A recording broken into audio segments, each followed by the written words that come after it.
अस्सलाम वालेकुम स्टूडेंट, जैसा कि आप जानते हैं मैं आपका केमिस्ट्री का टीचर सिद्दीकुर रहमान।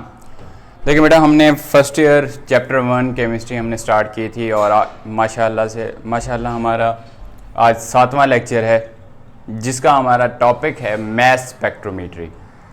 देखिए बेटा, हमारे पास जो मेथड होता है ना उसको कहते हैं मैस स्पेक्ट्रोमेट्री, और जो हमारे पास इंस्ट्रूमेंट यूज होता है उसको कहते हैं मैस स्पेक्ट्रोमीटर। आज जो हम लोग इसकी डेफिनेशन करेंगे वो हमारे पास क्या होता है, वो आपकी बुक में जो डेफिनेशन लिखी गई है वो मैस स्पेक्ट्रोमीटर की लिखी गई है। अगर हम लोग उसमें फिनोमिना ऐड कर दें तो वो हमारे पास क्या बन जाएगी, मैस स्पेक्ट्रोमेट्री बन जाएगी। ठीक है, तो हम लोग कह सकते हैं an instrument which is used to determine the relative atomic mass of different isotopes is termed as mass spectrometer। ऐसा कोई भी इंस्ट्रूमेंट जो हमारे पास क्या करता है, किसी डिफरेंट आइसोटोप्स वगैरह के हमारे पास मैस को या रिलेटिव एटॉमिक मैस को मेजर करता है या डिटरमाइन करता है, तो हम लोग उसको क्या कहते हैं बेटा, उसको कहते हैं मैस स्पेक्ट्रोमीटर। देखें आज हमारे पास इसमें आगे कहता है एस्ट्रोन स्पेक्ट्रोग्राफ और आगे है डेम्स्टर स्पेक्ट्रोमीटर। बेटा ये हमारे पास दो स्पेक्ट्रोग्राफ या फिर आप लोग कह सकते हैं स्पेक्ट्रोमीटर डिस्कवर किए गए थे। पहला जो डिस्कवर किया गया था वो एस्ट्रोन स्पेक्ट्रोमीटर था, और जो दूसरा डिस्कवर किया गया था वो डेम्स्टर स्पेक्ट्रोमीटर या फिर स्पेक्ट्रोमीटर था। ठीक है, जिसको यूज किया गया था फॉर सॉलिड्स। अब देखें, लिक्विड से कन्वर्ट करना वेपर में वो आसान मेथड है as compare to solid to vapour. तो हमने क्या किया, हमने एक नया स्पेक्ट्रोमीटर इजाद किया, डिस्कवर किया या इन्वेंट किया। हमारे पास वो कौन सा था, वो था डेम्स्टर स्पेक्ट्रोमीटर। ये सॉलिड्स के लिए यूज किया गया था। अब सॉलिड्स को कन्वर्ट किया जाएगा इनटू वेपर्स। तो इसमें हमारे पास क्या होता है बेटा, वो कहता है मैस स्पेक्ट्रम। अब क्या होता है नेक्स्ट, वो कहता है व्हाट इज मैस स्पेक्ट्रम।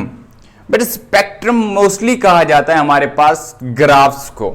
आपको पता ही है कि हमारे पास जो स्पेक्ट्रम होते हैं वो अक्सर ग्राफ ही होते हैं। डिफरेंट हमारे पास रेडिएशन जब फैल रही होती है उसको भी हम लोग स्पेक्ट्रम ही कहते हैं, वो ग्राफ में जब हम लोग ड्रा करते हैं। ठीक है बेटा, तो इसी तरह हमारे पास मैस स्पेक्ट्रम का मतलब होगा हमारे पास क्या होगा, ये ग्राफ बनाया जाएगा फॉर द कैलकुलेशन और डिटर्मिनेशन ऑफ मैस। तो अब देखें, वो कहता है plot of data in which mass to charge ratio is plotted as abscissa and the relative number of ions और the relative abundance is plotted as ordinate. अब देखें बेटा, हमारे पास ग्राफ में दो ही एक्सिस होते हैं, आपको पता है। अगर एक ग्राफ बनाया जाए तो उसमें दो एक्सिस होते हैं, एक होता है वाई एक्सिस और एक होता है एक्स एक्सिस।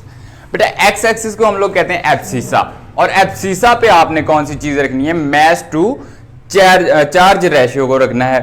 लेकिन अगर हम ऑर्डिनेट की बात करें, ऑर्डिनेट क्या होता है, वाई एक्सिस, तो आपको पता है वाई एक्सिस जो होता है वो वर्टिकल होता है, और जो हमारे पास ऑर्डिनेट होगा उस पर हमने क्या चीज पुट करनी है बेटा, रिलेटिव अबंडेंस या फिर हमारे पास रिलेटिव नंबर ऑफ आयंस। ये दोनों चीजें सिमिलर हैं, सेम ही चीजें हैं। क्यों, देखो ना बेटा, आप अगर कहें हमारे पास आयंस की तादाद बढ़ रही है तो इसका मतलब क्या है, उसकी अबंडेंस बढ़ रही है ना।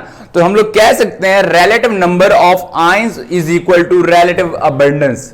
तो हम लोग कह सकते हैं जितने ज्यादा आयंस हिट करेंगे हमारे आयन कलेक्टर को, जो कि लास्ट स्टेप होगा हमारे पास, उतना ही हमारे पास क्या होगी, उसकी हमारे पास अबंडेंस होगी। तो हम लोग कह सकते हैं number of ions hitting the collector या फिर आयन कलेक्टर, उसकी वो क्या हमारे पास होगी, रिलेटिव अबंडेंस होगी।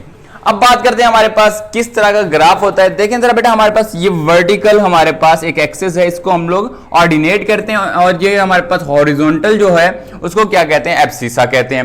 एब्सिसा पे देखें mass to ratio, mass ratio charge हमने शो किया हुआ है, लेकिन हमारे पास जो वर्टिकल है उसमें हमारे पास क्या है, रिलेटिव अबंडेंस है, जो मैंने आरए से शो किया। ठीक है, अब आते हैं कंस्ट्रक्शन की तरफ। देखिए बेटा, हमारे पास जो कंस्ट्रक्शन होती है, मैं कुछ इसको आपकी स्क्रीन पे भी शेयर कर देता हूं।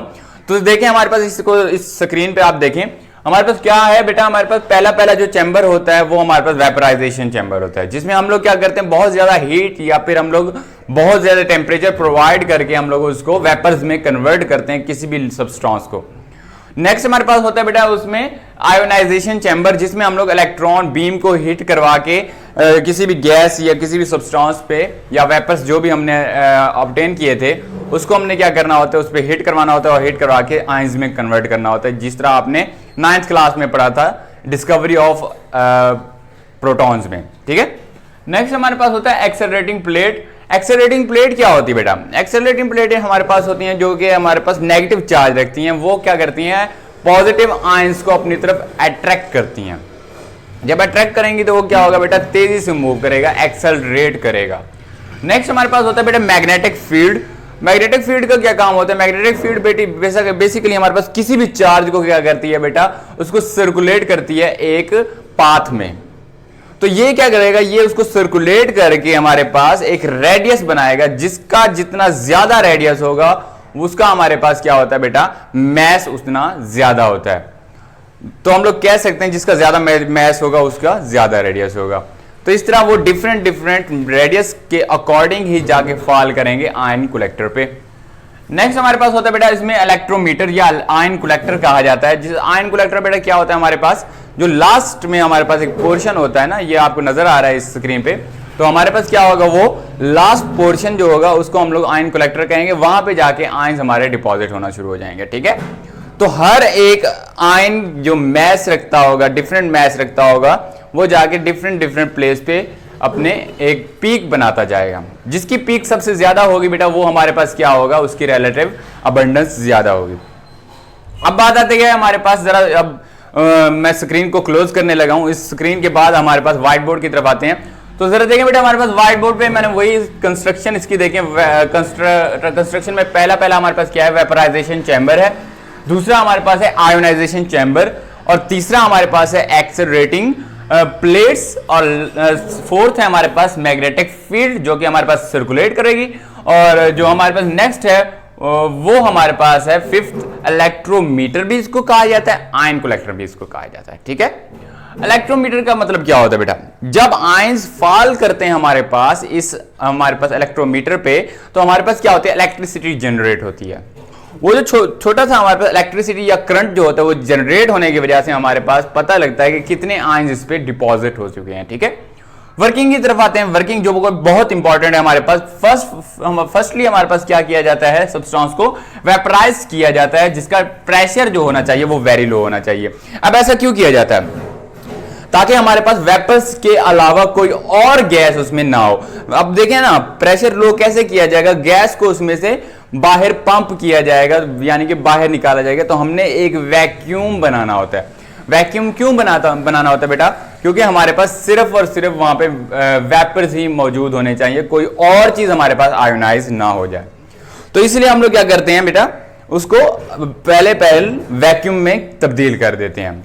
अब क्या होगा नेक्स्ट, हमारे पास vapours are ionised by beam of electron. अब देखो बेटा, इलेक्ट्रॉन पे नेगेटिव चार्ज होता है तो हमारे पास क्या होगा, जब हम लोग बीम ऑफ इलेक्ट्रॉन को हिट करवाएंगे उस वेपर पे, तो हमारे पास वो इलेक्ट्रॉन को क्या करेगा, रिपेल करता जाएगा उसमें से। जब वो रिपेल करेगा तो उसमें से रिमूव करके वो इलेक्ट्रॉन ले जाएगा। और देखो, लॉस ऑफ इलेक्ट्रॉन से कौन सा चार्ज क्रिएट होता है, पॉजिटिव, ठीक है। तो अब हमारे पास क्या होगा, वो पॉजिटिव चार्ज रखने वाला हमारे पास वेपर जब आगे की तरफ मूव करेगा, आगे हमारे पास क्या होती हैं, एक्सेलरेटिंग प्लेट्स होती हैं जिसपे नेगेटिव चार्ज होता है।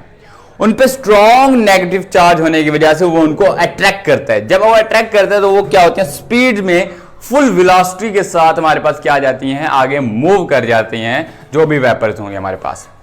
अब देखें, नेक्स्ट हमारे पास होती है मैग्नेटिक फील्ड। वो मैग्नेटिक फील्ड हमारे आपकी बुक में जैसे बना हुआ है, हमारे पास मैग्नेट्स लगे होते हैं। वो मैग्नेट क्या करते हैं बेटा, उनको एक सर्कुलर पाथ में मूव करवाने की कोशिश करते हैं।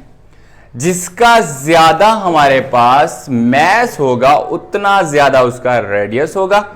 तो हमारे पास जिसका ज्यादा रेडियस होगा वो दूर जाके गिरेगा, और जिसका कम रेडियस होगा वो पहले हमारे पास क्या बनाएगा, पीक बनाना शुरू करेगा। ठीक है, तो जितने ज्यादा हमारे पास आयंस हो गए कम मैस वाले, वो हमारे पास पीक बन जाएगी। फिर कौन से आएंगे हमारे पास ज्यादा मैस वाले, उसकी पीक बनेगी। फिर उसकी जब पीक बन जाएगी तो नेक्स्ट हमारे पास सबसे ज्यादा मैस वाले आएंगे और उसकी पीक बनना स्टार्ट हो जाएगी। तो इस तरह हम लोग क्या करते हैं बेटा, सब आयंस को या फिर हम लोग आइसोटोप्स को अलहदा कर सकते हैं on the basis of their mass. Ion collector का आपको मैंने पहले ही रोल बता दिया। नेक्स्ट हमारे पास होता है बेटा ion are circulated with the radius on the basis of their masses. ये कि हमारे पास किसका काम था, मैग्नेटिक फील्ड का था। Then ion falls on the ion collector. जो आयन कलेक्टर होता है बेटा उस पे जाके हमारे आयंस जो होते हैं वो फॉल करते हैं, और फॉल करते हैं उसने क्या करना होता है बेटा, करंट जनरेट करना होता है। अब जिसका जितना ज्यादा करंट जनरेट होगा उतने ज्यादा उसमें आयंस गिर रहे होंगे। तो हम लोग कह सकते हैं कि आयंस और करंट की जो हमारे पास प्रोपोर्शनैलिटी है वो क्या है, हमारे पास डायरेक्ट है। ठीक है, तो अब हमारे पास देखें the lighter ions falls first then the higher ones. अब देखो बेटा हमारे पास जो लाइटर आयंस होते हैं जिनका मैस कम होता है वो पहले ही फॉल कर जाते हैं, उनका रेडियस क्या होगा, कम होगा। तो जिसका रेडियस कम होगा वो पहले फॉल करेंगे, जिसका रेडियस ज्यादा होगा वो बाद में फॉल करेंगे।